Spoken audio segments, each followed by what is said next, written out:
Nous allons partager la parole sur la question de la dîme. En effet, il y a beaucoup d'assemblées qui prélèvent la dîme, beaucoup de courants religieux issus du christianisme. La première des choses que nous devons comprendre, c'est que lorsque nous parlons de la Bible, nous parlons d'un recueil de plusieurs rouleaux, de plusieurs textes qui ont été compilés et qui ont été mis sous cette forme que nous voyons là. En réalité, ce n'étaient pas des livres avec des pages, c'était des rouleaux. Voici même pourquoi lorsqu'on parle des découvertes de ces rouleaux, à certains sites archéologiques, nous parlons des rouleaux qui étaient séparés les uns des autres. Le rouleau du prophète Ésaïe, le rouleau de l'autre prophète. Dans le livre même de Luc chapitre 4, nous voyons comment on lui donna le rouleau du prophète Ésaïe, l'ayant déroulé. Donc c'était un rouleau qu'on roulait et qu'on déroulait. Donc, ces rouleaux étant compilés, composent deux grandes parties. Ces deux grandes parties sont aujourd'hui appelées Ancien et Nouveau Testament. Mais en réalité, on parle beaucoup plus des alliances. Parce que quand on parle des textes dans lesquels Dieu parlait par les prophètes, cette période durant laquelle Dieu parlait par les prophètes, donc les textes qui relatent le message apporté par les prophètes de la part de Dieu, depuis Moïse jusqu'à Jean-Baptiste, c'est la première alliance. L'alliance que Dieu traite avec Israël par Abraham, puisque Israël sort d'Abraham. Israël, c'est un homme. Avant d'être une nation, Israël est un homme. C'est la personne de Jacob, le petit-fils d'Abraham. Donc, la nation juive est une nation qui est sous une alliance, sous un accord, sous une promesse. C'est la promesse que Dieu a faite avec Abraham. Donc, Israël en réalité bénéficie de l'alliance de Dieu avec Abraham. Et cette alliance vient prendre forme, vient prendre corps par la naissance de la nation juive, par l'entremise des 12 tribus d'Israël. Quand on parle des 12 tribus, on ne parle pas de tous les enfants de Jacob, parce qu'il y a aussi Dina, qui était une femme. Mais quand on parle d'Israël, on parle des 12 tribus qui représentent les 12 fils de Jacob, appelés Israël. Ainsi, ce peuple d'Israël qui sort de Jacob va séjourner dans un pays étranger pendant une période de 400 ans. Et durant cette période, il y a d'abord l'accomplissement complet de cette période, puisque dans le livre de Genèse, Dieu promet à Abraham que ses descendants vont être étrangers dans un pays. Là, on ne parle pas encore de loi, on ne parle pas encore des ordonnances, on ne parle simplement que d'une promesse, d'une prophétie que Dieu donne à Abraham. Ainsi, cette promesse a plusieurs parties. Il y a la partie d'abord de partir en Égypte. Et cette partie est faite par Joseph. Joseph qui est l'un des fils de Jacob et qui part en esclavage en Égypte et qui se retrouve à être deuxième personnalité de tout le pays d'Égypte. Et c'est par lui que Dieu accomplit la promesse que Israël, les Hébreux, seront étrangers dans un pays qui n'est point à eux. C'est par l'entremise de Joseph que ça s'est passé, puisque Jacob ne pouvait pas avec toute sa famille aller en Égypte. Il a fallu que Joseph soit une personnalité importante en Égypte pour avoir la possibilité d'amener toute sa famille en Égypte. Conformément à la promesse, conformément à la prophétie. Et donc, quand Israël se retrouve en Égypte, il y a la deuxième partie. La deuxième partie, c'est la partie où Dieu dit, ils seront asservis et on va les opprimer. Donc, l'oppression commence lorsque la vie de Joseph prend fin, puisque Joseph meurt en Égypte. C'est vrai que ses os, il va dire que ses os soient emportés lorsque les Israélites vont retourner. Mais Joseph meurt. Et quand Joseph meurt avec toute sa génération, il y a maintenant un nouveau pharaon. Le nouveau pharaon ne connaît point Joseph. Le nouveau pharaon ne connaît point Joseph, voilà. Et ainsi, la persécution commence. Puisque quand Joseph était encore en tant que l'un des principaux dirigeants de l'Égypte, il était respecté. C'est lui qui avait été l'instrument par lequel Dieu avait sauvé l'Égypte. On ne pouvait pas maltraiter les Hébreux en cette époque. La maltraitance vient lorsque Joseph et toute sa génération meurent. Donc le nouveau pharaon qui arrive aussi n'a point connu Joseph. Et il a maintenant aussi cette réalité en tant que dirigeant d'un pays, c'est un homme politique. Il voit que le peuple hébreu est en train de s'accroître en Égypte. Et quand le peuple hébreu s'accroît, il y a maintenant le besoin de pouvoir les gérer, les contrôler. Et l'une des premières choses qu'il décrète, c'est le contrôle de la démographie en Égypte. Donc, on va maintenant ordonner le massacre, le génocide des bébés hébreux en Égypte. C'est de là d'où maintenant, Dieu va protéger Moïse. Et Moïse va grandir dans le palais du Pharaon jusqu'à ce qu'il arrive à une situation où il se retrouve à tuer un Égyptien qui maltraitait un Hébreu. Et il va se retrouver en poursuite, il va être un fugitif et il va fuir. Et lorsqu'il fuit, il laisse une réputation de meurtrier en Égypte. Et il va maintenant se retrouver au pays de Madian, chez un monsieur appelé Jéthro. Et de là-bas, Moïse va séjourner pendant plusieurs années. Et ainsi, Moïse va maintenant avoir une révélation divine. Dieu qui l'ordonne, qui lui dit de retourner en Égypte, parce qu'il va maintenant être celui qui est l'instrument utilisé par Dieu pour délivrer les Israélites, les Hébreux, de la servitude en Égypte. Et tout ceci est conformément à la promesse de Genèse que Dieu fait à Abraham. Et donc Moïse arrive en Égypte, accompagné par Dieu, et il est l'instrument que Dieu va utiliser pour délivrer le peuple d'Israël. On ne parle pas encore des dîmes, on ne parle pas encore des ordonnances, on ne parle pas encore des sacrifices. C'est vrai, quelqu'un m'a parlé de la dîme d'Abraham. Parce qu'Abraham a payé la dîme avant qu'elle ne soit instituée en Israël. Là, je vous parle d'abord du parcours de la nation juive jusqu'à arriver au désert. Parce que c'est durant le cheminement jusqu'au désert, jusqu'à la terre promise, que les lois, les ordonnances, les fêtes, tout ceci sont institués en Israël. Quand le peuple d'Israël sort de l'Égypte, le peuple d'Israël va maintenant se retrouver au désert. Et c'est principalement au désert jusqu'à la terre promise. En tout cas, c'est après la délivrance que les lois, les ordonnances et toutes ces choses qui font la vie de la nation juive vont être instituées. Mais vous allez remarquer quelque chose. C'est qu'avant ces lois, avant ces ordonnances, il y a d'abord quelque chose de particulier que Moïse apporte. Ce sont les 10 commandements. Les commandements que nous connaissons. Et ces commandements, vous allez bien remarquer, ce sont des commandements d'ordre moral. Ce ne sont pas des commandements relatifs uniquement à la nation juive. Ne tuez point. Ce n'est pas une affaire d'être hébreu ou d'être gabonais ou d'être congolais ou américain. Ne pas sortir avec la femme de son prochain. Ce n'est pas une affaire d'être hébreu, etc. Adorer Dieu, aimer Dieu de tout son cœur, de toute sa force, de toute son âme, qu'on soit juif, qu'on soit des nations, ce sont des commandements d'ordre moral. Ça s'applique toujours aujourd'hui. Ce n'est pas de ça dont on parle quand on parle des dîmes, quand on parle des prémices, quand on parle des sacrifices, quand on parle des fêtes. Les commandements, donc on parle sur les 10 commandements, c'est des commandements d'ordre moral. Ça s'adresse à tout être humain.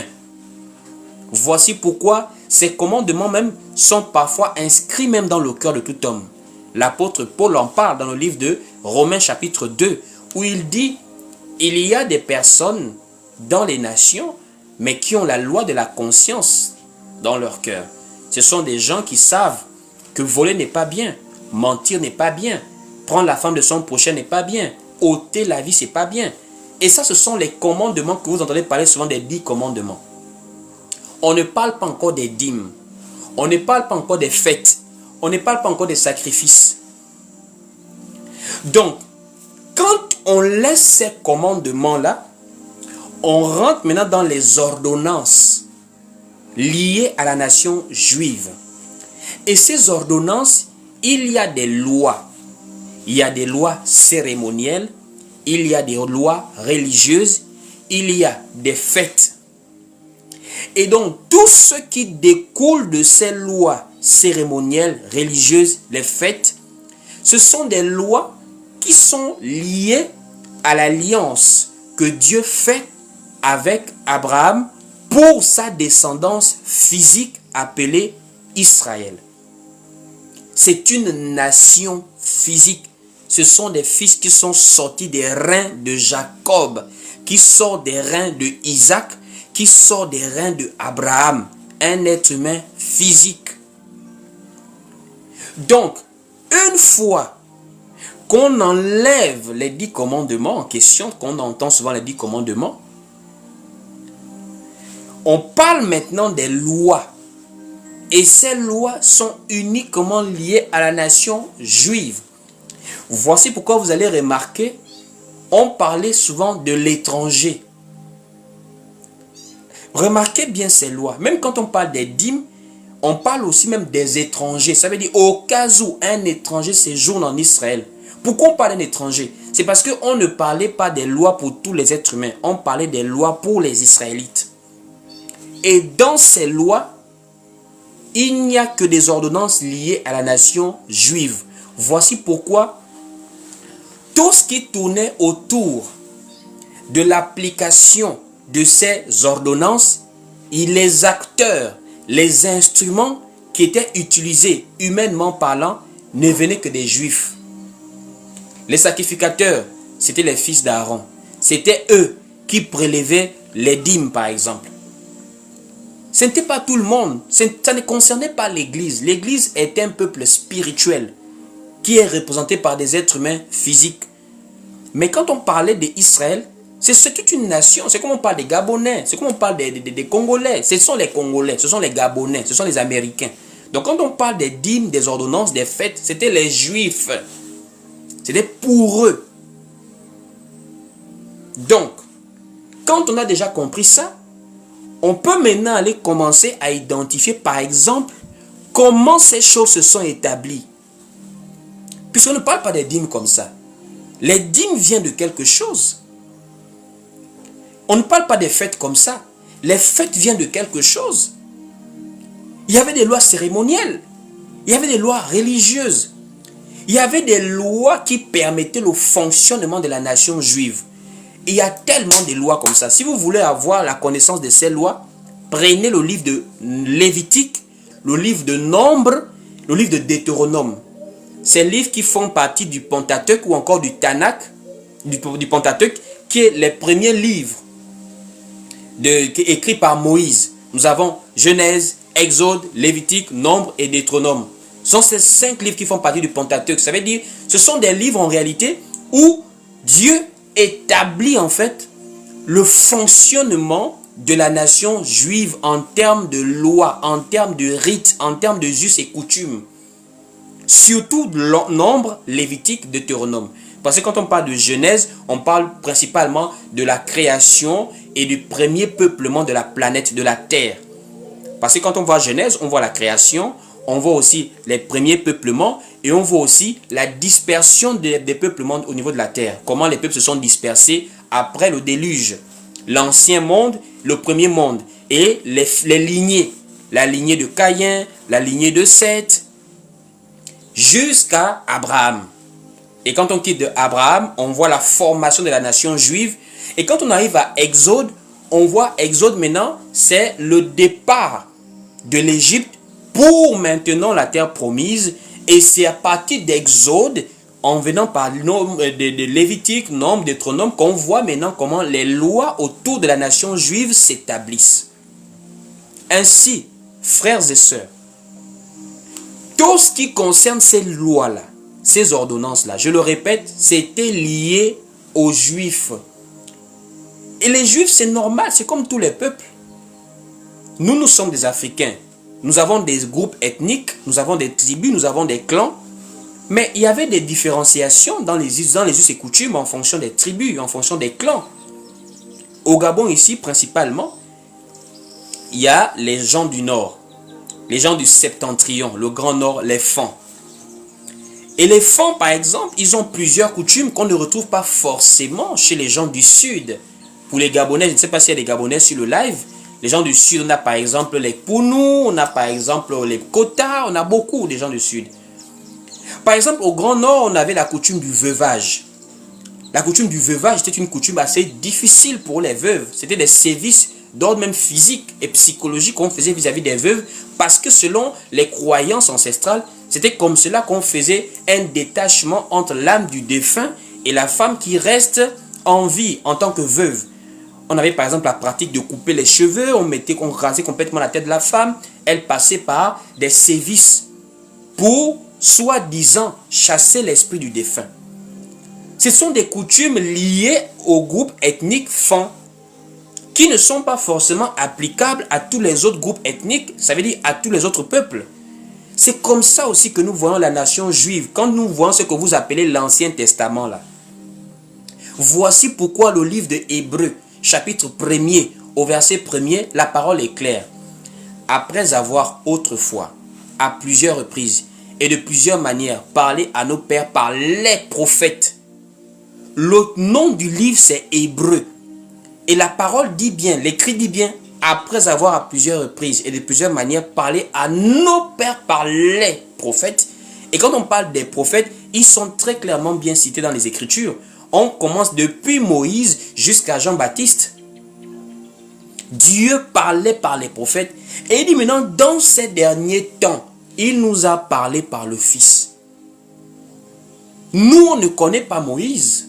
Nous, on ne connaît pas David. Nous les citons que comme des exemples liés à la prophétie jusqu'à Christ. Mais en réalité, ceux qui connaissent bien Moïse, ceux qui connaissent bien Samuel, Nathan, Jérémie, ce sont les Juifs. Dieu leur parlait par ses prophètes, par ses hommes. Et le temps durant lequel Dieu parlait par ses hommes, c'est le temps durant lequel toutes ces lois ont été instituées en Israël. Nous parlons par exemple des fêtes. Pentecôte, fête des tabernacles, la Pâque, la fête des pains sans levain et toutes les autres fêtes là. Ce n'est pas pour nous les nations. Qu'est-ce qu'un chrétien gabonais, chinois, congolais, américain, qu'est-ce que lui il a à faire avec la Pâque juive? Qu'est-ce qu'il a à faire avec la Pentecôte? Qu'est-ce qu'il a à faire avec la fête des pains sans levain, la fête des tabernacles? Qu'est-ce que lui il a à faire avec ça? Puisqu'il n'y a même plus possibilité d'appliquer ces fêtes-là aujourd'hui. C'était au temps fixé par Dieu, selon le calendrier juif. En réalité, ça montre la difficulté et le dilemme dans lequel les pasteurs qui veulent appliquer ces choses se retrouvent. Nous n'avons même pas le même calendrier que les Juifs.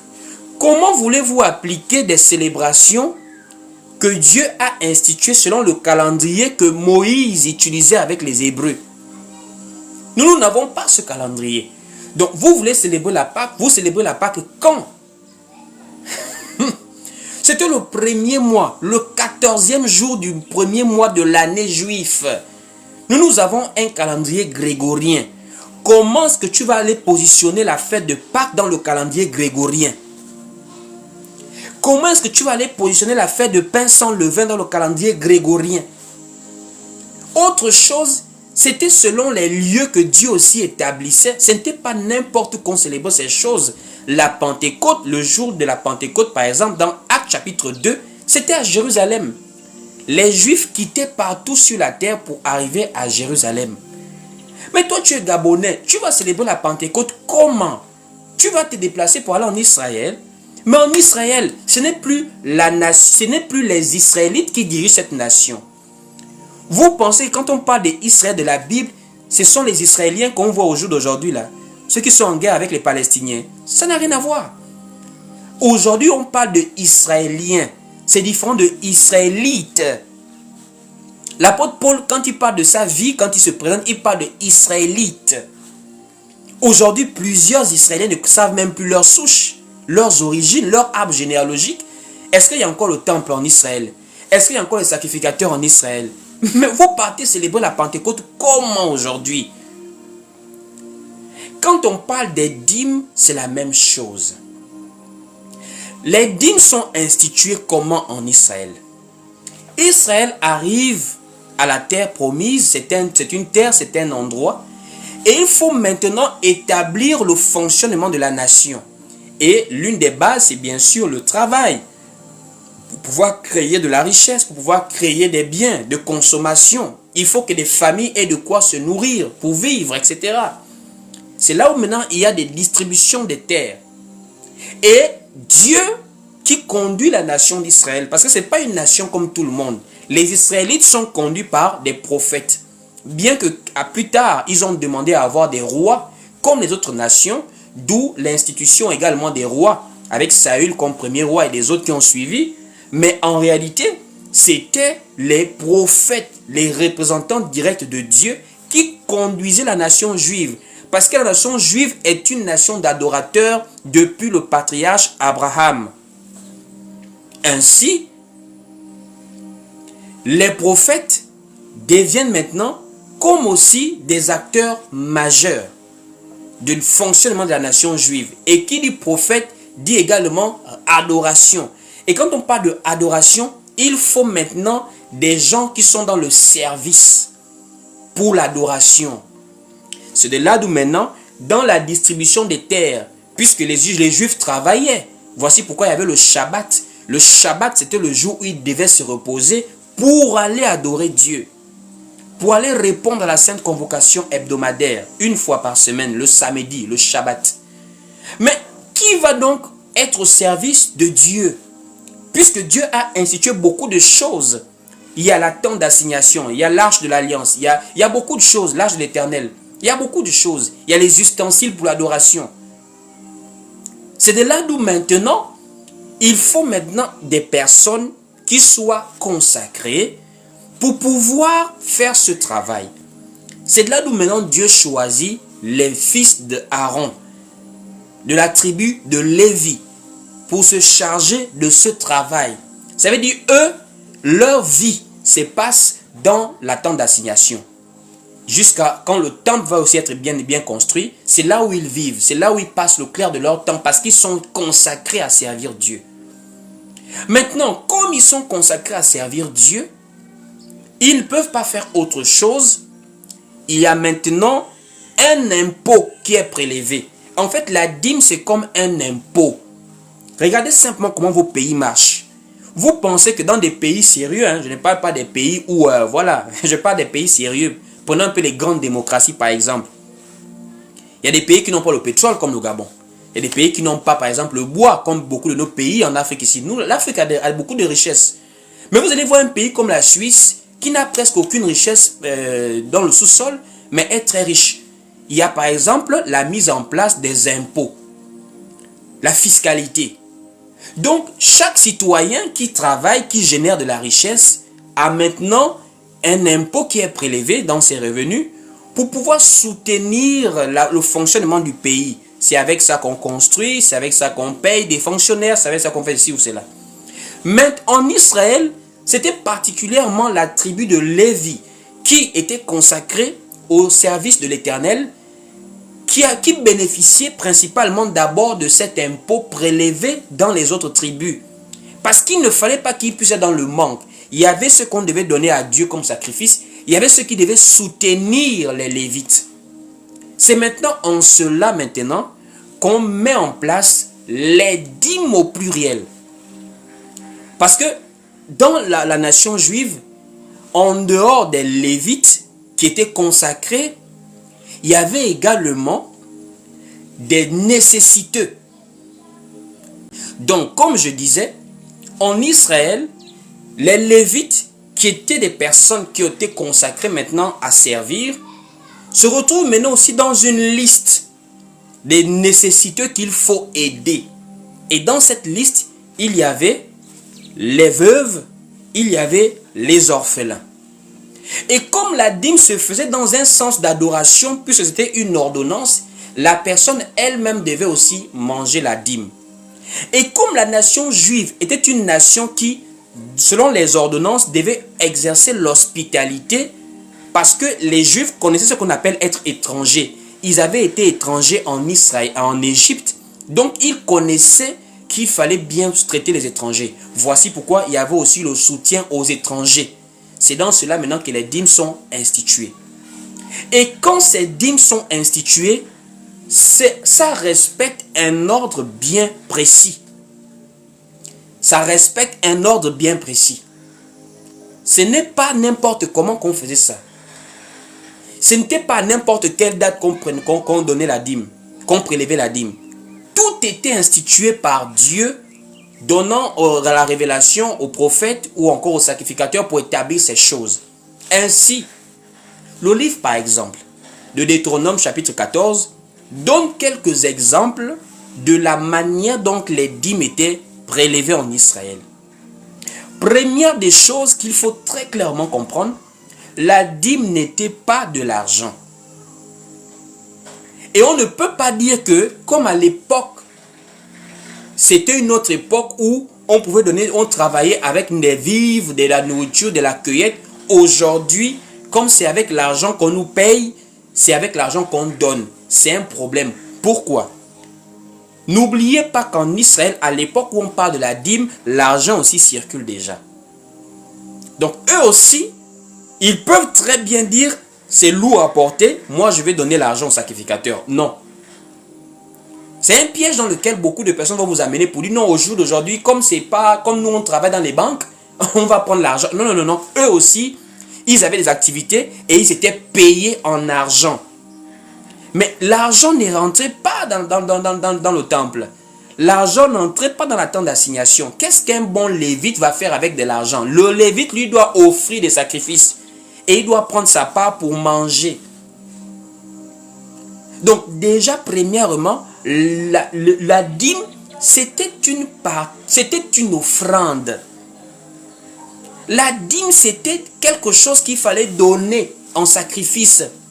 C'est la chose qu'on amène qui est donnée en sacrifice. D'où on apportait des produits de récolte ou encore des produits liés au bétail. Et cette adoration est très ancienne, à l'exemple même des premières adorations, Abel et Caïn. Et même les patriarches comme Abraham, Dieu lui avait demandé, donne-moi ton fils, toujours une représentation de quelque chose de physique qu'on peut directement offrir sur l'autel. On n'offre pas l'argent sur l'autel, mais on peut offrir un animal sur l'autel. Il est consumé par le feu et Dieu agrée l'animal. Donc les Hébreux avaient déjà de l'argent qui circulait. Et on va lire le livre de Deutéronome 14 qui nous parle d'argent. D'après vous, qui sont ces commerçants que Jésus avait chassés devant le temple? Et que faisaient-ils là? Il est facile de dire Jésus avait chassé, mais il faisait quoi là exactement? Devant le temple, ce n'était pas un marché. Mais pourquoi c'était devenu un lieu commercial? C'est parce que les gens quittaient de loin avec l'argent en main pour venir s'arrêter devant le temple et acheter les produits nécessaires pour faire la dîme et aller donner dans le temple, aller donner aux sacrificateurs. Mais comme c'était plus maintenant dans le souci d'adorer, c'était maintenant devenu un lieu de commerce. C'est pourquoi Jésus les avait chassés. Mais à la base, Deutéronome va nous expliquer qu'en réalité, l'argent circulait déjà quand on parlait de la dîme. Mais ce n'était pas la dîme. La dîme, c'était les produits du travail. C'est ça qui montre en fait l'impossibilité de continuer à parler de dîme aujourd'hui en réalité. Ainsi, frères et sœurs, premier point, la dîme, ce n'était pas en argent. La dîme, c'était en nature. Deuxième point, il y avait des dates bien précises. Bien précises. Par exemple, on pouvait prélever la dîme tous les 1 an. C'était une dîme annuelle. Vous voyez un peu. On pouvait prélever la dîme tous les 3 ans. Donc ça veut dire qu'on gardait même des produits jusqu'à la 3e année pour pouvoir offrir cela en sacrifice. Ça montre à quel point au jour d'aujourd'hui, comme vous allez dire, je paye ma dîme. Il n'y a pas de problème. Mais quelle est la dîme que vous payez? Et comment la payez-vous conformément aux ordonnances dans les Écritures? Vous voyez un peu? Si vous voulez payer la dîme, il n'y a pas de problème. Mais respectez au moins la parole. Jésus avait dit à Pierre, c'est lui qui m'aime, garde mes commandements. Bon, comme vous voulez vraiment faire ce qu'on appelle faire la Bible là, il n'y a pas de problème. Mais allez-y respecter les commandements sur la dîme. Puisque nous obéissons au Seigneur. C'est le Seigneur qui nous explique comment respecter toute la parole de Dieu, de Genèse à Apocalypse. Et il nous a dit, aime ton prochain comme toi-même. Gardez mes commandements. Et dans les commandements du Seigneur, on n'a pas vu la dîme dedans. Bon, maintenant, si vous, comme c'est une affaire d'argent, vous voulez, allez-y à la limite, donc respectez les ordonnances sur la dîme. C'était tous les 1 an, tous les 3 ans, les périodes que les Juifs avaient leur dû, ont donné la dîme. La dîme était en nature, ce n'était pas en argent. Et, n'oubliez pas, la dîme était donnée aux gens consacrés. La dîme était donnée aux gens consacrés. Des gens qui n'avaient pas le temps d'avoir une belle vie de famille, être sur les réseaux, voyager, construire des maisons, être des grands entrepreneurs, des pasteurs milliardaires. Ce n'était pas eux qu'on donnait la dîme. La dîme, c'était pour des gens qui avaient fait un vœu de pauvreté parce qu'ils devaient se consacrer. Ils n'avaient pas de source de revenus. C'était pour les soutenir qu'on donnait la dîme. Et c'était tout à fait normal. Quelqu'un ne travaille pas. Son travail, c'est servir Dieu. Il est sur place tous les jours. Il est là. Il vit là. Il a fait de ça sa vie. C'est normal pour Dieu de l'aider. Mais nous, les des gens qui passent le temps à se marier, à divorcer, qui ont des comptes en banque, qui voyagent, qui montent la belle vie, qui achètent plusieurs costumes, alors que les Lévites ne vivaient pas comme ça. Les Lévites faisaient vœu. Ils vivaient une vie austère, une vie de recul, parce qu'ils étaient consacrés. Mais regardez ceux à qui vous donnez la dîme. Je n'ai pas dit de ne pas donner. Faut pas confondre des choses. Parce qu'il y a des gens, quand on parle comme ça, ils vont dire non, on va maintenant donner quoi? Est-ce que l'église va marcher, fonctionner comment? On va aller devant là-bas. J'ai parlé de la dîme. Je n'ai pas parlé des offrandes. Je n'ai pas parlé des actions de grâce. Je n'ai pas parlé des libéralités qu'on fait dans l'église.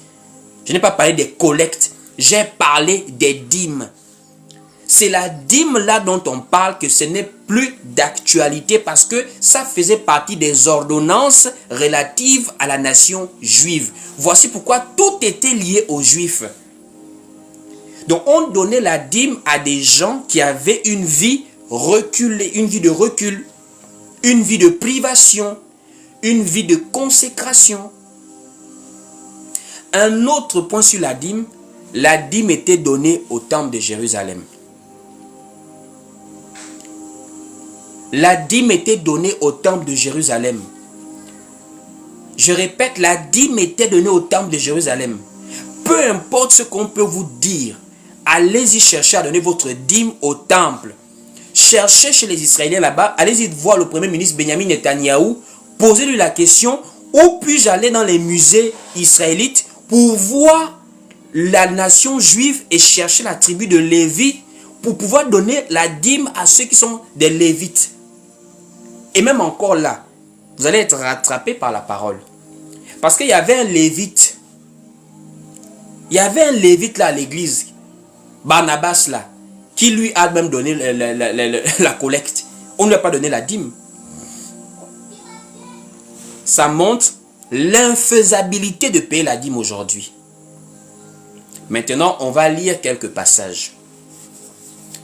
On a beaucoup expliqué. Restez connectés, concentrés pour prendre connaissance des textes bibliques. Parce que c'est bien beau de parler, mais c'est mieux qu'on lise. Nous sommes des chrétiens de Béret comme des chrétiens de Béret. Et nous voulons vérifier les enseignements que nous donnons. On va prendre le livre de Nombre, chapitre 18 au verset 30. Nombre, voilà, chapitre 18. Nous sommes ici, voilà, à partir du verset 30. Voilà. Nombre chapitre 18 du verset 30 à 31. On va lire. Tu leur diras, quand vous en aurez prélevé le meilleur, la dîme sera comptée aux Lévites. La dîme sera comptée aux Lévites. Ça veut dire les Lévites seront concernés par cette dîme-là, comme le revenu de l'air et comme le revenu de la cuve. Vous la mangerez en un lieu quelconque, vous et votre maison, car c'est votre salaire. Là, j'espère qu'on se comprend bien. C'est votre salaire, mais pourquoi? Pourquoi c'est votre salaire? Que faites-vous pour avoir ce salaire? On va maintenant expliquer pourquoi est-ce qu'on donnait la dîme aux Lévites, aux sacrificateurs. Pourquoi? C'est votre salaire pour le service que vous faites dans la tente d'assignation. C'était un service. Et c'était un service, ce n'était pas le genre de service tu peux faire, tu pars dans ta maison, tu as tes activités comme de nos jours. Un pasteur entrepreneur, un pasteur qui travaille, un pasteur qui fait beaucoup de choses. Il a même des entreprises qui montent. Les Lévites, ils vivaient dans ça. Ils étaient consacrés dans ça. Voici pourquoi, pour les aider, on prélevait un impôt qui devenait un salaire. C'est comme la... En fait, c'est typiquement comme le fonctionnement d'un pays normal aujourd'hui. Il y a des policiers, il y a des enseignants, on leur paye avec des impôts. Mais ces impôts-là sont prélevés dans les salaires en fait, des fonctionnaires, etc. Des actifs. C'est comme ça aussi les dîmes. En fait, il faut bien comprendre ça. On quitte maintenant cela. On va maintenant voir le fonctionnement détaillé même de la dîme. On prend maintenant le livre de Deutéronome chapitre 14. Là, dans un live comme ça, là, il n'y a que quelqu'un qui ne veut pas voir la vérité qui peut contredire. Là, ces pasteurs-là, beaucoup sont cachés dans le live. Ils ne peuvent pas s'élever. Mais comment vous pouvez faire qu'on vous explique la parole comme ça, vous continuez à apprendre? Qu'est-ce qui vous convainc? Si les Écritures ne vous convainquent plus, messieurs, c'est que vous êtes des faux prophètes, vous êtes des menteurs, vous êtes des escrocs. Puisque c'est sur la base des Écritures que nous enseignons. On ne peut pas enseigner sur la base de Dieu m'a dit. Le Dieu m'a dit doit être certifié, doit être attesté. Sur la base de quoi on atteste votre Dieu m'a dit? Dieu m'a dit, Dieu peut parler à tout le monde désormais. Dieu m'a dit on ne paye pas la dîme. Dieu m'a dit on paye la dîme. Dieu m'a dit on doit aller dans l'espace. Dieu m'a dit il n'y aura pas la fin du monde un jour. Dieu m'a dit évitez les Dieu m'a dit dans le désordre. Nous devons attester les Dieu m'a dit par les Écritures. Et les Écritures ne vous permettent plus de prélever la dîme aujourd'hui. La parole est là. Le fonctionnement de la dîme n'est même pas un peu applicable dans l'église, ni de près ni de loin. Pourquoi vous faites ça, messieurs? Si vous avez faim, dites au peuple, j'ai faim. Il y a des droits que le prédicateur a dans le peuple. Ça, on parle aussi de l'église après. Je vais parler de l'église après. Le prédicateur a des droits. Le prédicateur a des droits. Même dans la nouvelle alliance, dans l'église, la parole dit, l'ouvrier mérite son salaire. Si tu as faim, viens dire, mes frères et sœurs, j'ai tel besoin. En quoi ça va faire de toi quelqu'un qui est faux parce que tu as exprimé un besoin? C'est normal. Moi, je prêche la parole. Tous les jours, je peux être ici et un jour, le téléphone se casse. Je peux dire, ah, mes frères et sœurs, j'ai le téléphone qui s'est cassé. Présentement, là, j'ai peut-être une moitié. Si vous pouvez faire des dons. Là, comme j'ai ma conscience en paix, qui me traite des voleurs, c'est son problème. Qui me traite des chômeurs, des menteurs, des mendiants, c'est son problème. Je préfère aller au ciel étant en paix, plutôt que d'être en enfer et de voler. Parce que j'ai peur qu'on m'insulte. C'est du vol de vouloir forcer les gens à donner la dîme, alors que c'est plus d'actualité. Les gens qui t'aiment, les gens qui t'apprécient, les gens qui reconnaissent que Dieu parle au travers de toi vont te soutenir. Pas besoin de mentir pour qu'on te soutienne. Nous, on ne connaît pas ce qu'on appelle prélever la dîme, mais des gens soutiennent, des gens aident volontairement. Combien de gens ici, je n'ai pas appelé la personne elle-même vient pour dire, frère, ce que tu dis là, je n'ai jamais entendu ça. Tiens, que Dieu te bénisse. Pourquoi je veux venir m'ériger oh non, donner, ou ne me mettez pas à l'épreuve. Quand Dieu dit ne me mettez pas à l'épreuve, est-ce qu'il s'adresse aux chrétiens? Est-ce qu'il s'adresse aux disciples de Christ? Il s'adresse aux Israélites. Vous n'avez pas encore partagé ce live. Il faut que le live on doit arriver à plusieurs partages. Plus que ça. Les gens doivent venir là aujourd'hui. Là. On est là aujourd'hui. Là. Tous ces pasteurs-là, il faut qu'ils montent nous expliquer. C'est pas normal. C'est pas normal. Le prélèvement de la dîme, c'est pas parce qu'on dit que la dîme n'est plus d'actualité que ça veut dire qu'on ne donne plus à l'église. C'est pas ce qu'on a dit. On a dit respectons la parole. Respectons la parole. C'est l'obéissance que Dieu agrée. C'est l'obéissance. Allons-y pour le livre de Deutéronome chapitre 14. Dès au verset 22. Deutéronome 14 verset 22. Écoutez vous-même. Il est écrit ici. Tu lèveras la dîme de tout ce que produira ta semence, de ce que rapportera ton champ chaque année. Vous écoutez bien, hein? Tu prélèveras la dîme de tout ce que produira ta semence, de ce que rapportera ton champ chaque année. On parle de la dîme annuelle.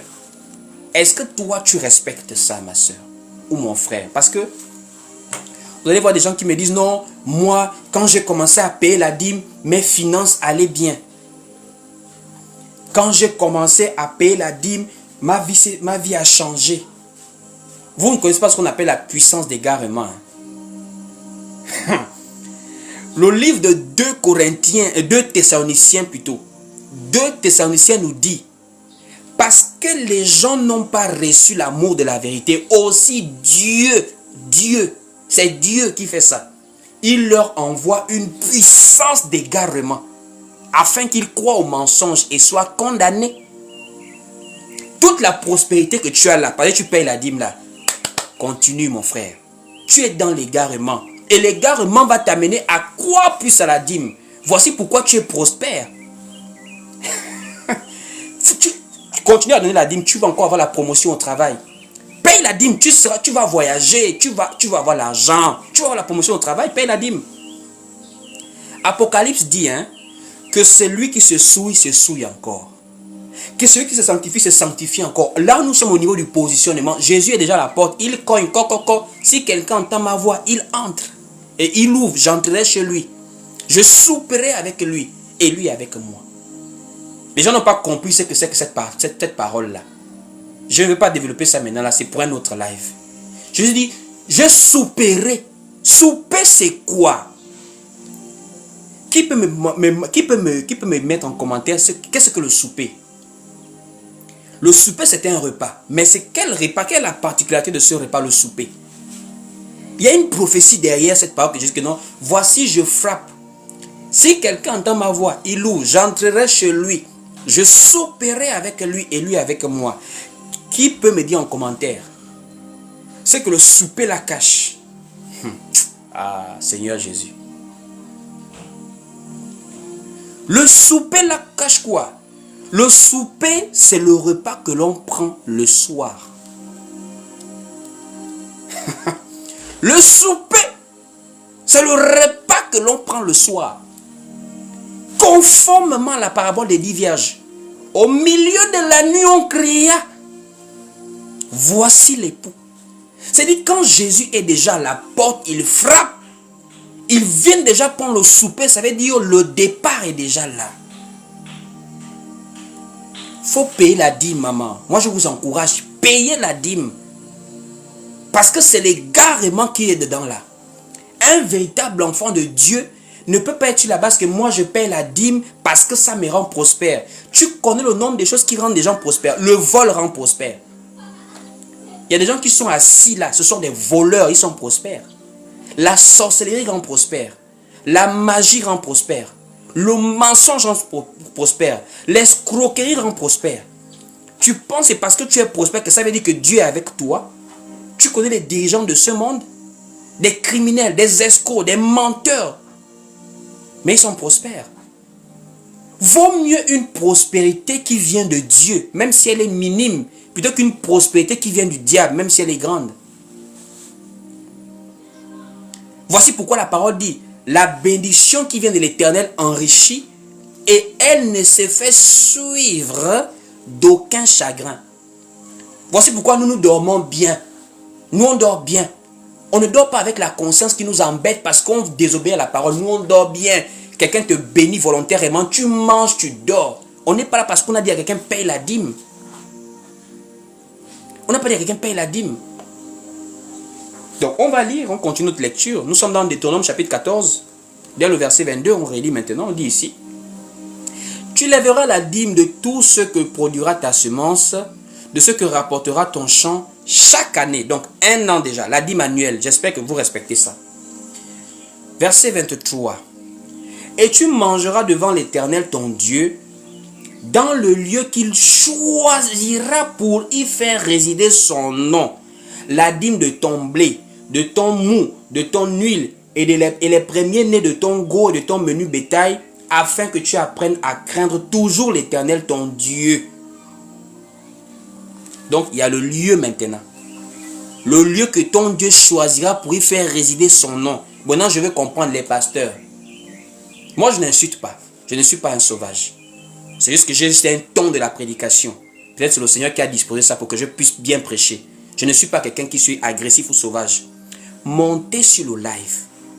Expliquez-nous un peu ce que la parole dit quand dit le lieu que choisira l'Éternel ton Dieu. Faut un peu monter pour nous expliquer ça. Mais ce lieu-là, c'est le lieu saint pour les Juifs. Or, le lieu saint pour les Juifs, c'est Jérusalem. C'est pas le Gabon. C'est pas le Congo. Comment tu peux être assis au Congo, République démocratique du Congo, au Mali, aux États-Unis, tu perçois la dîme? Comment tu peux faire ça? Alors que dans l'église, Jésus avait dit, là où sera le corps, c'est là où s'assembleront les aigles. Là où 2 ou 3 sont assemblés en mon nom, je serai au milieu d'eux. Et Jésus dit cela après avoir mis fin à l'adoration des Juifs. Jésus dit, l'heure vient, et elle est déjà venue, où ce ne sera ni à Jérusalem, ni sur cette montagne, que vous adorerez le Père. Le lieu où les Juifs partaient donner la dîme, Jésus a mis fin à ces lieux-là. Comment Jésus met fin au lieu où tu donnes la dîme, mais toi tu continues à donner la dîme alors que le lieu où la dîme est donnée a disparu. Le temple a été détruit. Les Romains ont détruit le temple. Toi tu as quel courage de donner la dîme au Congo, au Gabon, aux États-Unis, au Mali, en France? Comment tu as ce courage de donner la dîme? Comment un pasteur peut te rassurer que Dieu est content de ce que tu fais? Comment tu peux avoir la paix avec le pasteur et non avoir la paix avec les Écritures?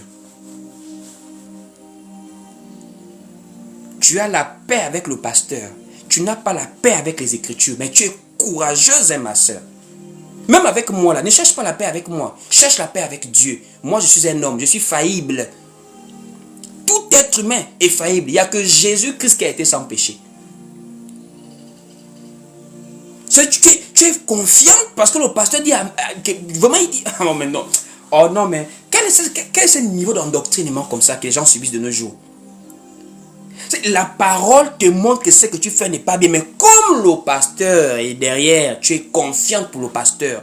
Ah bon? Donc, la ville, le lieu où il fallait prélever les dîmes a disparu. On continue, c'est pas fini. On prend maintenant au verset 24. C'est le verset 24 qui montre maintenant qu'en réalité, l'argent aujourd'hui ne peut pas être la dîme. C'est une grosse arnaque. C'est une grosse escroquerie de dire à l'époque dans la Bible, c'était des produits. Mais aujourd'hui, comme on n'a pas les produits en main, on travaille dans les banques, etc. C'est maintenant l'argent. Ah bon? Mais la Bible va te contredire. Puisque la Bible te fait comprendre qu'à cette époque, il y avait déjà l'argent qui circulait. Au verset 24 de Deutéronome, chapitre 14, écoute bien ce que la parole dit. La parole dit ici, peut-être lorsque l'Éternel, ton Dieu, t'aura béni, le chemin sera trop long pour que tu puisses transporter ta dîme à cause de ton éloignement du lieu qu'aura choisi l'Éternel ton Dieu pour y faire résider son nom. Au verset 25, écoutez au verset 25, alors tu échangeras ta dîme contre de l'argent.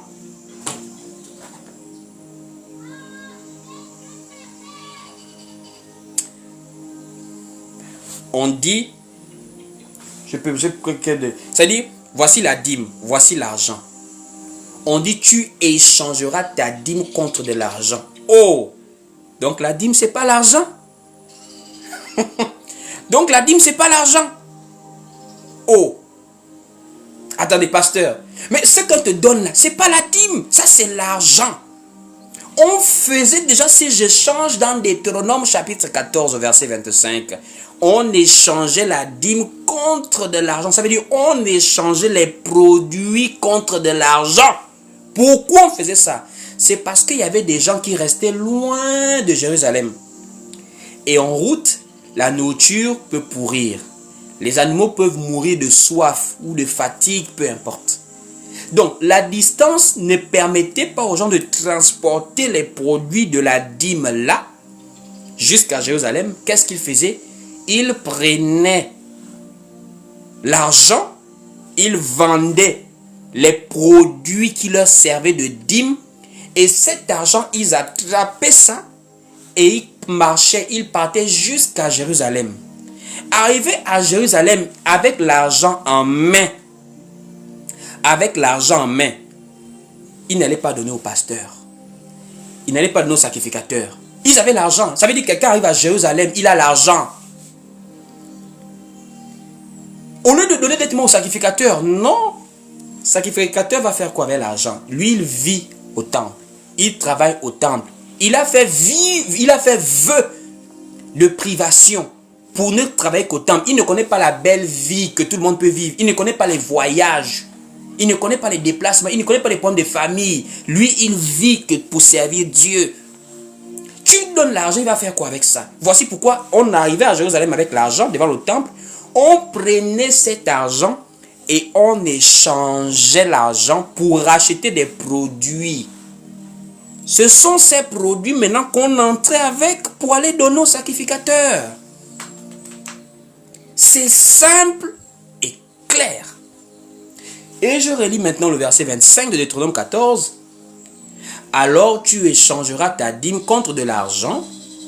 Tu serreras cet argent dans ta main et tu iras au lieu que l'Éternel ton Dieu aura choisi.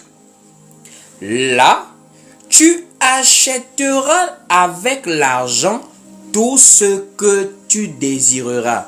Des bœufs, des brebis, du vin et des liqueurs fortes. Tout ce qui te fera plaisir, tu mangeras devant l'Éternel ton Dieu et tu te réjouiras toi et ta famille. Donc même cette dîme-là, ce n'était pas pour le sacrificateur, c'était pour la personne elle-même. Il y avait la dîme du sacrificateur, il y avait la dîme que la personne elle-même elle mangeait. Du bon whisky, des bonnes liqueurs fortes, du vin, des bœufs. Tu vas manger, tu vas te faire plaisir, tu vas te réjouir. Toi et ta famille.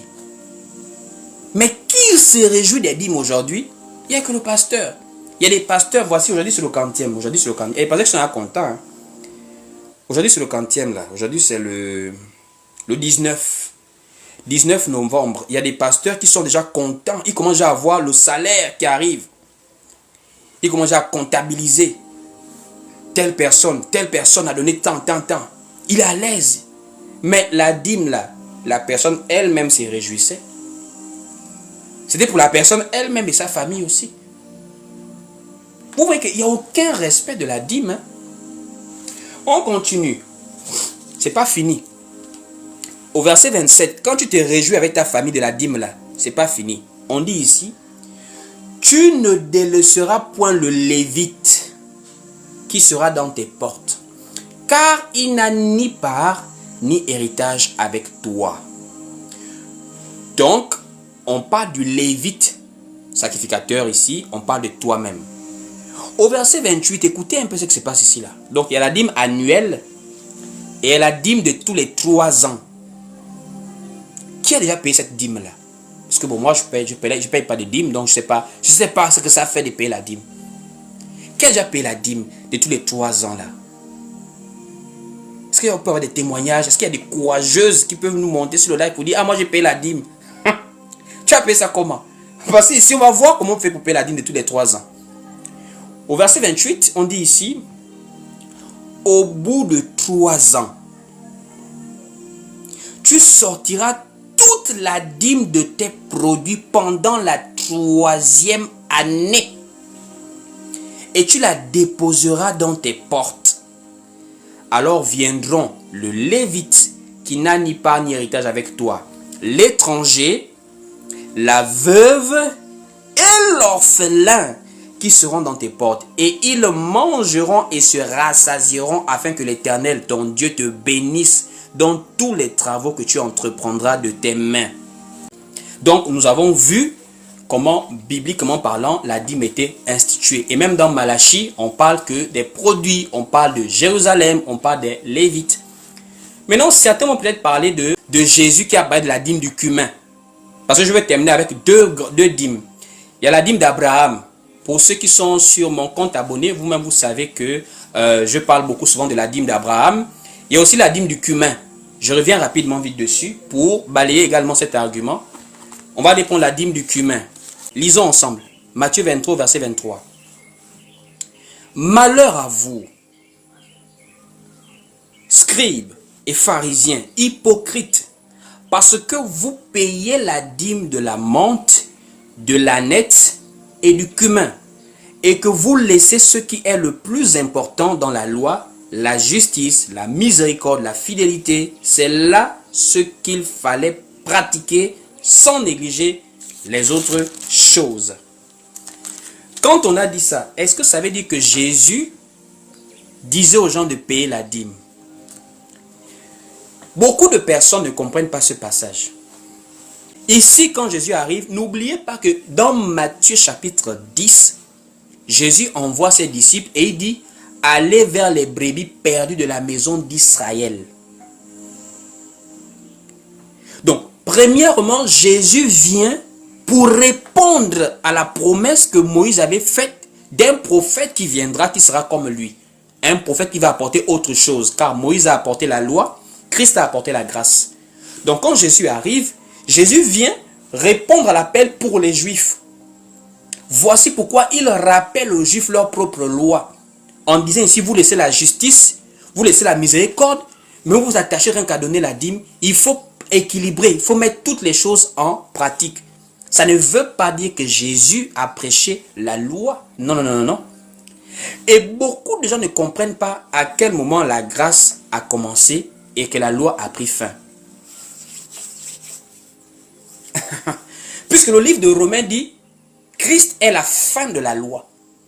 On va les lire. Romains dit, Christ est la fin de la loi. Mais la loi l'a pris fin à quel moment exactement? Puisque Jésus parle de la dîme du cumin. On va d'abord les lire Romains. Romains chapitre 10, voilà, au verset 4. Romains 10 au verset 4, il est écrit ici, car Christ est la fin de la loi pour la justification de tous ceux qui croient. Donc Jésus qui parle de la dîme du cumin là, c'est lui-même qui met fin à cela. Mais à quel moment Jésus met fin à cela? Et pourquoi Jésus parle de la dîme du cumin? Il ne faut pas oublier, frères et sœurs, que Jésus est né sous la loi, afin de racheter tous, et sous la loi, et ceux qui n'étaient pas sous la loi, pour que la grâce soit le moyen unique par lequel on est sauvé. C'est l'apôtre Paul qui parle maintenant de cela aux Galates. Avant que Jésus n'aille à la croix, Jésus vivait sous la loi. Voici pourquoi il rappelait souvent aux pharisiens et aux juifs leur propre loi. Même quand on parlait du mariage, il dit, n'avez-vous pas lu? N'avez-vous pas lu? N'avez-vous pas lu? Donc, peu importe où les Juifs voulaient souvent l'attraper, il les ramenait souvent à une véritable observation de la loi pendant qu'elle était encore en vigueur avant qu'il n'aille à la croix. Mais quand Jésus part à la croix, le changement de dispensation est opéré. Voici pourquoi le voile du temple se déchire. Ça veut dire le voile qui empêchait à l'homme d'avoir accès à la gloire de Dieu est ouvert. Et Jésus-Christ dit, tout est accompli. Et le tout est accompli veut dire, la grâce est arrivée, la loi et la fatigue, la charge de la loi a pris fin. Le juste est maintenant justifié par la foi. Allons-y les Galates. Galates, nous sommes dans le livre de Galates ici. Galates chapitre 4 au verset 3. Galates chapitre 4 au verset 3. Écoutez, il est écrit ici. Nous savons, nous aussi, de même. Bon, on va prendre la partie du verset premier. Je préfère qu'on prenne la partie du verset premier en descendant pour bien comprendre.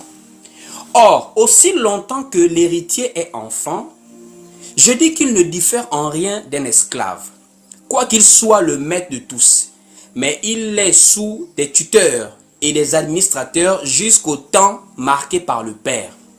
Aussi, de la même manière que nous étions enfants, nous étions sous l'esclavage des rudiments du monde. Mais, lorsque les temps ont été accomplis, Dieu nous a envoyé son Fils, né d'une femme sous la loi. Oh! La parole dit, né d'une femme sous la loi. Et au verset qui suit ensuite, dit ici, afin qu'il racheta ceux qui étaient sous la loi, afin que nous reçussions l'adoption. Donc Jésus, quand il prêchait là, voici pourquoi il allait dans les synagogues.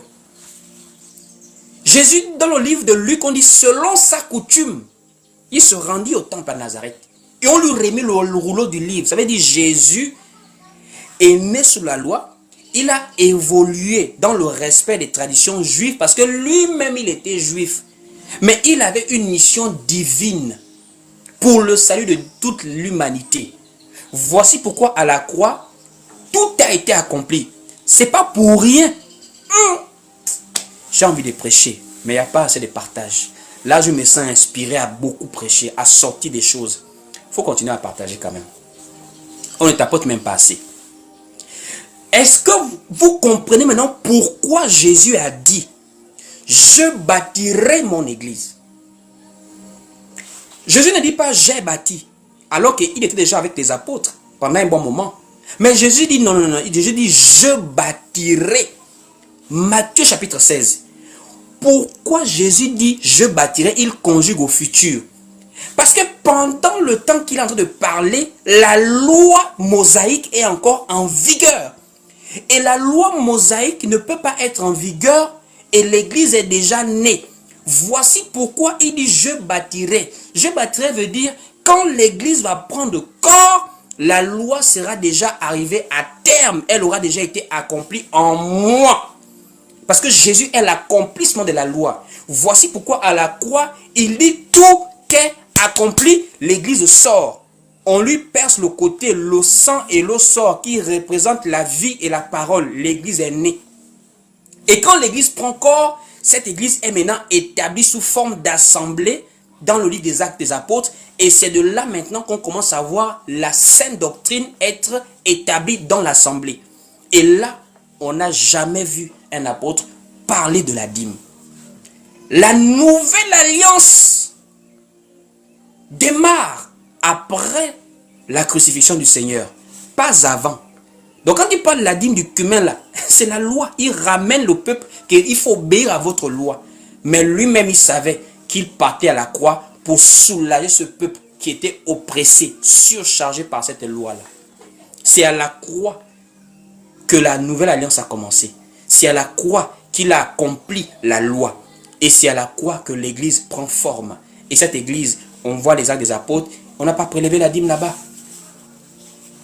Ça, c'est le premier point. Je dis, vous ne m'encouragez pas, il faut partager le live, comme je disais. L'autre point, c'est sur la dîme d'Abraham.